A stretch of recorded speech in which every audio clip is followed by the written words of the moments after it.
Hi guys! Good morning! It's B, working inatay here or inang tatay. It's another day na naman po. And today magfi-field work na naman po kami sa isa sa mga far-flung barangay sa aming city. Dumaan pa pala ako kanina sa office guys para kunin itong mga food packs na ipamamahagi natin sa ating mga participants mamaya. Tara, dasal muna tayo guys bago bumiyahe. The Son, and the Holy Spirit. Bago po makarating doon, kinakailangan po nating sumakay ng tricycle or bao-bao, bus, at saka yung pump boat. Of course, as a worker of social services, lagi po kaming handa, lalong-lalo na sa init ng araw. Nakadal shoes po ako ngayon guys, kasi puting-puti po yung rubber shoes ko. At don't worry dahil plastic na dal shoes yan, kahit mabasa pa, ay okay lang. Di plastic na katulad ng pagmumuka ng kaibigan mo ha, chares! So ayan guys, papunta na po kami sa tabing ilog. Bali 2 bangka po yung sasakyan namin. Bali kasama ko po palang aming cluster head, ang trainer po ng haircut at skirting, at worker po ng isang insurance company. Tara guys, let's go! Nabibigatan po sa amin si kuya guys. Ayan, kakaway na po ang mga artista. Isa sa mga nagustuhan ko guys pag ganito kalaing fieldwork ay nagkakaroon ka talaga ng opportunity para ma-enjoy mo yung nature. O diba, sobrang ganda ng tanawin, talagang nakaka-relax.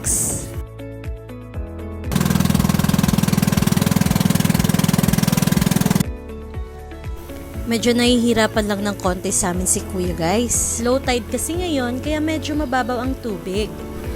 Ayan guys, nagtulak na talaga si kuya, nakakahinga naman. At medyo mabigat-bigat daw talaga kami, charot.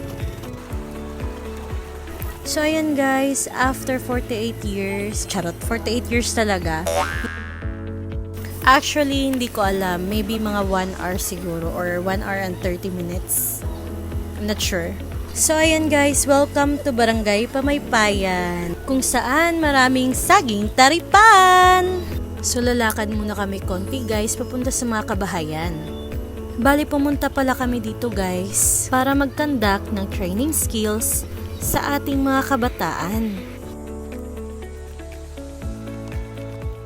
Pagdating po namin sa area ay nagpahinga lang po kami konti, tapos nag-umpisa na po ang aming program.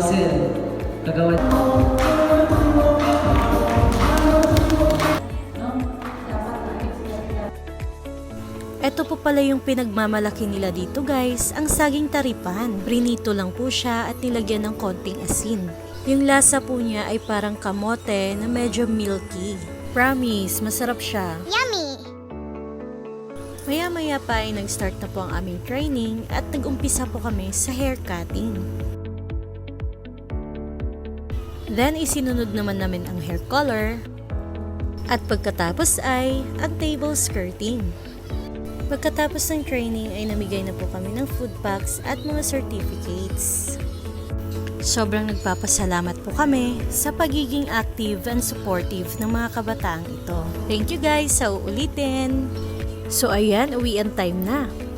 Buti na lang hindi kami naabutan ng gabi, no? Mahirap na kasing bumiyahe tas sobrang dilim sa paligid. Bye-bye! Sa uulitin, maasalama! Hay, nawawala talaga ang pagod nyo guys pag ganito kung kagandang tanawin ang nakikita nyo sa daan. Buti pa yung ibon no, may love life. Ouch!